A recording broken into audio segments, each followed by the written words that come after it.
Okay, so I'm gonna make this really quick. I went with Israel today. We went to their shelter to get stuff because they're staying the night at my house, and we were gonna go to the Target on 7 and Metro, and I thought that this was a Bible. It is not. It is an Indice General, which is a bunch of words. And I jump onto the train track with these Converse I got, and they're burnt.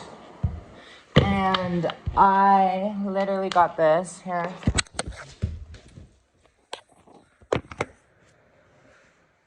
This. And I literally got electrocuted, and I was electrocuted, and I pushed myself up holding this book still and sat down and literally go like this. Thank you, Jesus. Thank you, Jesus. Thank you, Jesus. Thank you, Jesus. And this one is my witness. Is that right?